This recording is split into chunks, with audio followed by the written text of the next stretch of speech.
अरे आप मौलवी साहब हैं, मुफ्ती साहब हैं, जमातों में जाते हैं, माशाल्लाह बड़ी बड़ी दाढ़ी है, तालीम में बैठते हैं, सब कुछ तो ठीक है। अपनी बीवी से जाके पूछ लो कलिमा याद है उसको, पूछो उससे जाके। 100% नमाजी मस्जिद वाले, 5 वक्त वाले, वो अपनी घरों में जाके अपनी बीवियों से पूछे कि तुम्हें कलिमा याद है, तो मैं कसम खाकर कह सकता हूं कि 90% ऐसे नताइज और रिजल्ट आएंगे कि उनके घर वालियों को सही से कलिमा पढ़ना नहीं आता होगा। वो कहते हैं मस्तूरात में जाने की क्या जरूरत है, मस्तूरात की जमात में, मस्तूरात की जमात में जाने की क्या जरूरत है। वो औरतें जो कलिमा नहीं जानती थी, वो औरतें जो सूरह फातिहा नहीं जानती थी, वो औरतें जो नमाज को नहीं जानती थी, वो औरतें जो शोहर का अदब नहीं जानती थी, वो औरतें जो बच्चे के हक को नहीं जानती थी, वो औरतें जो कुरान की तिलावत नहीं जानती थी, वो औरतें जो ज़कात को नहीं जानती थी, वो औरतें जो हज को नहीं जानती थी, वो औरतें जो मामलात को, अखलाक को, पर्दे को, अपने इज्जत की हिफाजत को नहीं जानती थी, जब वो अपने घर के किसी महरम के साथ या अपने शोहर के साथ किसी के साथ जमात में जाकर वक्त लगाकर आई है, तो आज वो ऐसी ऐसी औरतें हैं कि जिसकी तहज्जुद की नमाज भी कभी फौत नहीं है। मस्तूरात की जमात है, अजीब माहौल बनता है। लोग जानते नहीं ना, बहुत सारे लोग एतराज करते हैं। अरे एतराज करने से पहले मेरे भाई जानो तो सही वहां होता क्या है, अब जाके देखो तो सही वहां करते क्या है। लोग ये समझते हैं कि मस्तूरात की जमात ऐसे काम करती हैं जैसे मर्दों की जमातें काम करती हैं।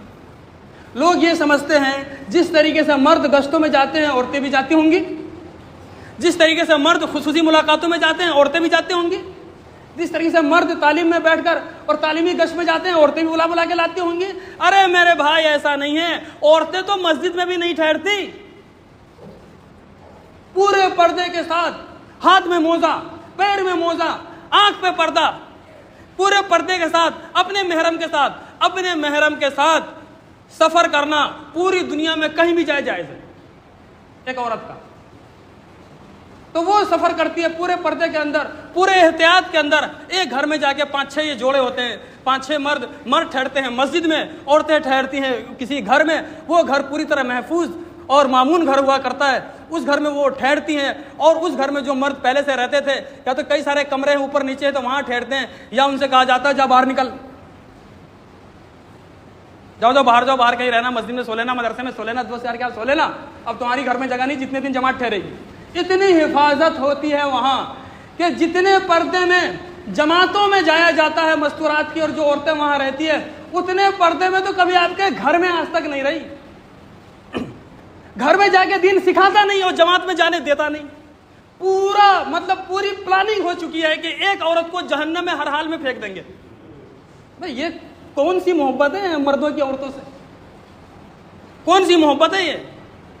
खुद तो जान रहे सब कुछ कर रहे हैं, औरतों को कहां फेंक रखा बेचारी का। उसकी जिंदगी किचन से आगे बढ़ती नहीं।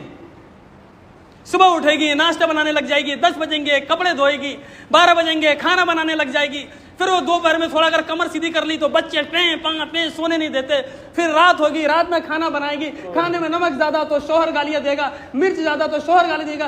क्या हुआ, सुबह उठ के देखता कपड़े धुले में नहीं, क्या कर रही थी पूरे दिन। वो सोचती है या अल्लाह तूने मुझे पैदा ही क्यों किया, औरतें पैदा क्यों हुई हैं दुनिया में, मर्दों का जुल्म सहने के लिए पैदा हुई है। ओफ हैं जिसकी वजह से मर्द मुकम्मल होता है, उसका मर्द ने उसको ऐसा अधूरा छोड़ा है।